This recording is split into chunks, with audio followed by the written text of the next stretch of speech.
Hello everyone, happy Makar Sankranti. तो welcome to my channel Dhriti and mamma lifestyle. मैं हूँ रीनू और सभी को मकर संक्रांति की बहुत सारी शुभकामनाएं। आज सुबह मैं उठ गई थी लगभग 6 बजे और 6 बजे देख सकते हैं कि कितना ज़्यादा अंधेरा रहता है। अंधेरा था तो थोड़ा सा मैं बालकनी में ही टहल रही थी, क्योंकि 10-5 मिनट थोड़ा सा उठने के बाद तुरंत ना कुछ भी काम करने का मन ही नहीं करता, इसलिए मैं 10-5 मिनट टहलने के बाद फ्रेश व्रेश होने के बाद और अब गर्म पानी 1 गिलास मेरा रेगुलर का जो डेली का रूटीन रहता है कि 1 गिलास गर्म पानी पीना है। वो सारी चीज़ें करने के बाद अब आज तो ये था ना कि मेरा गर्म पानी नहीं पी सकते, क्योंकि था मेरा फास्ट। मकर संक्रांति के दिन मैं भी फास्ट रहती हूँ और मकर संक्रांति फास्ट नहीं रहती, क्योंकि इस दिन थी एकादशी और एकादशी भी इसी में फंस गई थी। इसी वजह से मुझे व्रत रहना था, अदरवाइज़ मकर संक्रांति तो कोई भी व्रत नहीं रहता है। और इसी के साथ में थी मकर संक्रांति और एकादशी दोनों त्यौहार। तो मेरा एकादशी का व्रत था तो सुबह मैं उठ जाती हूँ, क्योंकि जितना जल्दी इसमें मैं काम फ्री हो जाऊँगी तो उतना जल्दी मुझे कामों को करके फ्री होके पूजा पाठ करने के लिए टाइम मिल जाता है। तो सुबह उठने के बाद मैंने थोड़ा सा टहला, व उसके बाद मैं आज पानी वगैरह कुछ भी नहीं पी सकती थी, इसीलिए मैंने सुबह के जो मेरे काम है वो करने लगी थी। धृति तो अभी स्कूल 9 बजे से 10:30-11 बजे से हो गया है, तो वो अभी विंटर के सीज़न में थोड़ा सा ठंड इस टाइम ज़्यादा पड़ने लगी थी, तो बच्चों का जो स्कूल का टाइम है वो चेंज हो गया था। और ये सब करते करते मुझे 7:30 का टाइम हो जाता है। लगभग 6:30 और 1 घंटे कब निकल जाते हैं पता नहीं चलता। तो ये 7:30 का टाइम था, 7:45 हो रहे थे, तो मैं घर में कर रही थी सबसे पहले झाड़ू। तो एक आधे घंटे की जो 60 मिनट क्लीनिंग होती है ना, हाउस क्लीनिंग की, वो बहुत ज़्यादा एकदम डीप करनी पड़ती है सुबह के टाइम में। और सुबह के टाइम ही ऐसा टाइम है कि सबसे ज़्यादा मेहनत लगती है घर के कामों को करने में। और बाकी के टाइम में तो पूरा दिन थोड़ा सा सुबह एक बार साफ़ हो जाता है तो फिर सारा दिन उतना ज़्यादा नहीं करना पड़ता है। बट जब बच्चे रहते हैं ना घर में छोटे, तो बार बार घर बहुत ज़्यादा गंदा होता है। तो सुबह मैं उठ गई थी और मम्मी भी उठ गई थी अपने रूम से, तो वो मुझसे पूछ रही थी कि मतलब नहा ली, तो मैं बोली अभी नहीं नहाई हूँ, नहाने जा रही हूँ। झाड़ू वगैरह करने के बाद फिर थोड़ा सा किचन में जो काम होता है वो करूँगी, क्योंकि रात में थोड़ा सा मैंने आज किचन क्लीनिंग ज़्यादा डीप अच्छे से नहीं करी थी। जिस दिन मेरा व्रत रहता है उस दिन मैं थोड़ा सा अच्छे से किचन को अच्छे से डीप क्लीन कर देती हूँ। तो अभी मैं बेड सेट कर रही थी, क्योंकि बच्चे उठ जाते हैं और धूप में चले जाते हैं, तो इस टाइम मुझे लगा कि पहले मैं बेड को अच्छे से सेट कर दूँ, नहीं तो फिर ये पड़ा रह जाता है। और उसके बाद मैं फिर झाड़ू अपने रूम में भी लगाने लगी। तो सारे घर में झाड़ू ही लगाते हैं, मुझे कम से कम आधा घंटा तो लग जाता है झाड़ू लगाते लगाते। उसके बाद जो भी काम होते हैं वो आज मैं ये ऊपर के फ्लोर की क्लीनिंग कर रही थी और अभी मैं झाड़ू वगैरह कर चुकी थी, लगभग सभी जगह झाड़ू वगैरह हो चुका था। और इसके बाद मैं अभी जो भी मेरे थोड़ा सा छोटे मोटे काम होंगे वो करूँगी। और ये बेसिंग का एरिया बहुत ज़्यादा गंदा हो रखा था, तो मैंने इसको भी लगे हाथ क्लीन कर दिया, क्योंकि जो जो मुझे सामने दिखता है वो मैं कर देती हूँ, फिर मुझे अलग से कुछ भी करने के लिए टाइम नहीं मिलता। क्योंकि मेरे पास 2 छोटे बच्चे भी हैं, उनको तैयार करना, स्कूल भेजना, उनका टिफ़िन तैयार करना, तो इन सब कामों में मेरा पूरा दिन निकल जाता है। तो मुझे जो चीज़ें दिखती हैं जैसे भी हालत में, तो उनको मैं क्लीन करती जाती हूँ। और ऐसे ही मेरे घर का काम सुबह से ना जो क्लीनिंग होती है वो चलती रहती है। और सुबह की क्लीनिंग और जो पूरे दिन भर के लिए एक फ्रेशनेस और एनर्जेटिक जो पॉजिटिविटी है ना वो देती है, कि सुबह अगर घर अच्छे से क्लीन हो जाता है एक बार ना, तो बहुत ज़्यादा पॉजिटिव वाइब आती है। और आपका जो पूजा पाठ खाना वगैरह वो होता है ना, वो बहुत ज़्यादा पॉजिटिव एनर्जी देता है। तो मैं सुबह के टाइम ही ज़्यादातर काम जो क्लीनिंग वाले होते हैं वो कर लेती हूँ धृति के स्कूल जाने के पहले। तो मैंने ये बेसिंग को भी क्लीन कर दिया था, क्योंकि ये ज़्यादा यूज़ होती है तो ये सबसे ज़्यादा गंदी होती है। और हमारे जो बाथरूम की है, मतलब सभी बाथरूमों की, वो इतना ज़्यादा गंदी नहीं होती हैं। और ये सेंटर में है, बीच में है, तो यहाँ पे जो भी कोई खाना खाया, ब्रश किया, वो तो बहुत ज़्यादा रोज़ रेगुलर ये बहुत ज़्यादा गंदी हो जाती है, तो हर दूसरे दिन इसको क्लीन करना पड़ता है। तो मैंने इसको भी अच्छे से वॉश कर दिया था। तो था आज मेरा व्रत, तो अभी कुछ बर्तन रखे हुए थे तो मैं उनको सेट कर रही थी, क्योंकि ये भी धुले रखे रहते हैं तो इनको भी जमाना पड़ता है। और थालियों की जगह में थाली में जो भी हमारा कटलरी बॉक्स है उनमें चम्मच चाकू और जो बॉक्स होते हैं उनमें इनको एडजस्ट करना पड़ता है। और क्योंकि ये फिर ये भी रखे रह जाते हैं, जो हाउस हेल्पर है ना वो बर्तन धोने के लिए लगी हुई है, तो अब वो बर्तन धुल के बस रख के चली जाती है, फिर इनमें हमको खुद ही सेट करना पड़ता है। तो इसमें भी मेरा 10-15 मिनट लगभग चला जाता है। मतलब देखा जाए तो मैं पूरे घर वर की जो क्लीनिंग होती है ना, सुबह का अगर लगा लूँ तो मुझे 2 से ढाई घंटे ये सारे कामों को करने में जाता है। मतलब अच्छे से डीप सारी चीज़ें करने में ना, तो इसी को मतलब 2-3 डलिया जो होते हैं बर्तन, ये भी रखे रहते हैं, तो इनको भी जमाना पड़ता है। और इसके बाद फिर मुझे जो आज मैंने किचन को रात में थोड़ा-सा ऐसे ही छोड़ दिया था, मतलब अच्छे से क्लीनिंग नहीं करी थी। ला ला मतलब रात में इतना लेट हो गया था ना कि मैंने सोचा कि चलो मेरा सुबह व्रत है, तो मैं अच्छे से इसको साफ़ कर लूँगी और सुबह ही उठ जाऊँगी टाइम से, तो इसको मैं अच्छे से क्लीन कर लूँगी। तो इसके बाद आ जाती है जब लगभग मेरे जो बर्तन होते हैं वो हो गए थे, और इनको अच्छे से सेट करने के बाद लास्ट में मेरी बारी आती है किचन क्लीन करने की। तो मैं किचन क्लीन करते जाऊँगी और उसके बाद मैं ना फिर नहाने चली जाऊँगी।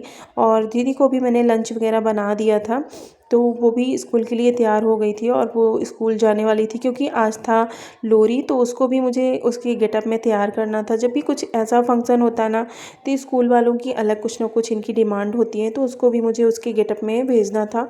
तो उसको सरारा और जो एक परांदा होता है वो लगा के मैंने उसकी चोटी बना दी थी। तो अभी धृति भी तैयार हो गई थी और उसका लंच भी तैयार हो गया, और शिव भी ना थोड़ा-सा शिव उठ जाता है, लगभग धृति के स्कूल जाने के पहले ही वो उठ जाया करता है।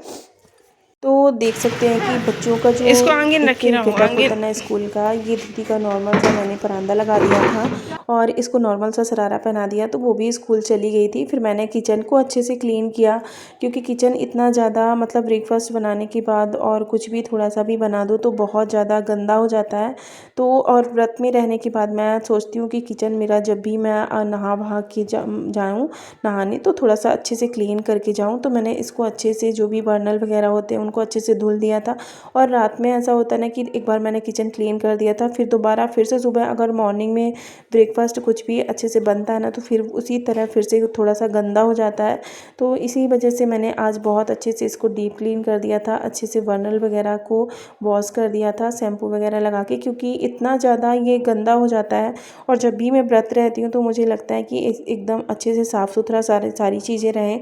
और व्रत में थोड़ा सा एकादशी के व्रत में मैं ये चीज़ें मानती भी हूँ कि नहाने के पहले मैं सारी चीज़ें, जो जूठ वगैरह होता है ना, जो बासी खाना होता है या फिर किचन में कुछ भी ऐसा जूठा गिरा होता है, उसको मैं क्लीन करके जाऊँ।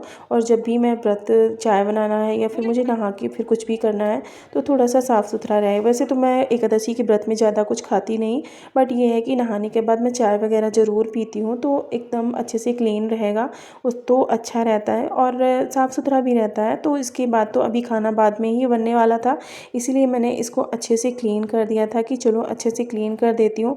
और शिव को भी शिव उठ जाता है ना, तो शिव को भी मुझे देखना पड़ता है, तो अभी वो मम्मी के पास थोड़ा सा 10-5 मिनट धूप में बैठा था, तब तक मैंने किचन को अच्छे से क्लीन कर लिया, क्योंकि थोड़ा सा बच्चों को सुबह की धूप भी दिखाना बहुत ज़्यादा ज़रूरी होती है।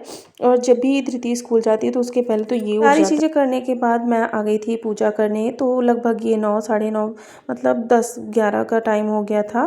पूजा करते करते मतलब 9 साढ़े 9 तो मैं सारी चीज़ें फिनिश कर ली थी। फिर दीदी का लंच वगैरह तैयार करना, उसको भेजना, तो ये 11 का टाइम हो गया था और मैं आ गई थी लगभग ऊपर पूजा करने, क्योंकि इतना ज़्यादा लेट हो जाता है मुझे ना, कितना भी जल्दी मैं उठूँ घर के इतने सारे कामों को करते करते।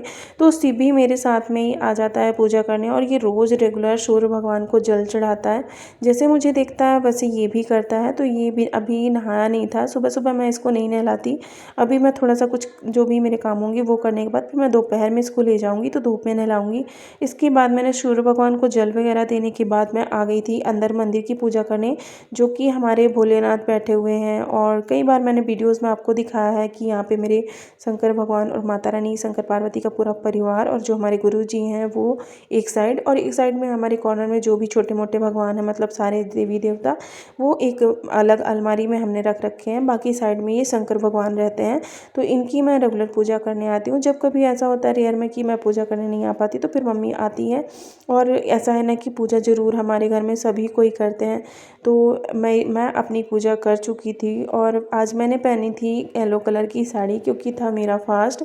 और मैंने आज जो हेयर भी वॉश करे थे, वैसे तो बोलते हैं कि एकादशी में बाल नहीं धुलने चाहिए, बट मैंने धुल लिए थे। तो थोड़ा सा मैं पूजा वूजा करने के बाद अभी मुझे कोई नीचे काम नहीं था, तो मैंने सोचा कि चलो मैं भी 10-15 मिनट की धूप ले ही लेती हूँ, क्योंकि फिर नीचे जाने के बाद ना फिर अंदर इतना जल्दी धूप में फिर बाहर नहीं आ पाती मैं। तो शिव भी थोड़ा सा खेल रहा था, और इस टाइम की धूप ना जो 10, 11, 12 बजे की टाइम की होती है वो थोड़ा सा अच्छी लगती है। और उसके बाद की तो बहुत ज़्यादा हार्ड धूप होने लगती है और ठंड भी बहुत ज़्यादा इस टाइम हो रही है। तो सभी को मकर संक्रांति की बहुत सारी शुभकामनाएं। और मकर संक्रांति में आप लोग क्या क्या करते हैं? यहाँ पे तो छोटे बच्चे बहुत ज़्यादा पतंगबाजी कर रहे थे सुबह से ही। और फिर उसके बाद शिव को लगाई भूख और मैंने बनाई अपने लिए चाय। तो मैं आ गई थी किचन में।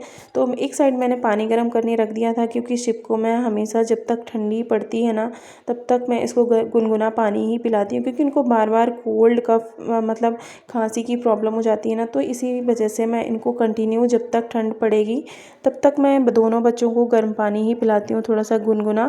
क्योंकि इस टाइम टंकी का पानी जो आरओ से निकलता है वो भी बहुत ज़्यादा गला रहता है, मतलब ठंडा रहता है, तो बच्चे नहीं पी पाते। इसी वजह से मैं उसको हमेशा जितनी बार मतलब बॉटल में भर के मैं रख देती हूँ, और जितनी बार से पीता है उतनी बार मैं उसको गर्म पानी पिलाती हूँ। तो इसके बाद मैंने बनाई अपने लिए चाय।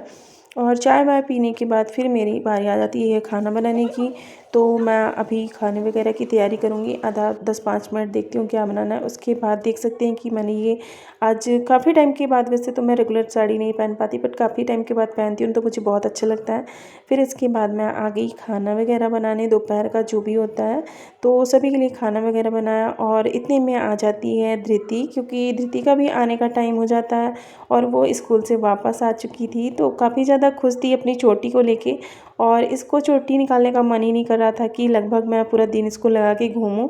तो खाना वगैरह बनाने के बाद ये शाम का टाइम था, फिर मैं धूप में फिर से आ गई। मुझे इस टाइम की धूप बहुत ज़्यादा अच्छी लगती है। और थोड़े से ड्रेस वगैरह रखे थे धृति के, तो उनको मैंने धुले। वैसे तो आज ज़्यादा कपड़े नहीं धुलने थे बट थोड़ा सा धुल दिया। और ये शाम का ब्लॉग था, तो मैंने बनाई अपने लिए जो सिंघाड़े का आटा होता है उसका कतरा काची। तो यही सब मैं शाम के टाइम भी खाती हूँ। तो मिलते हैं नेक्स्ट ब्लॉग में। अगर मेरी वीडियोस अच्छी लगी हों तो लाइक एंड सब्सक्राइब करिएगा।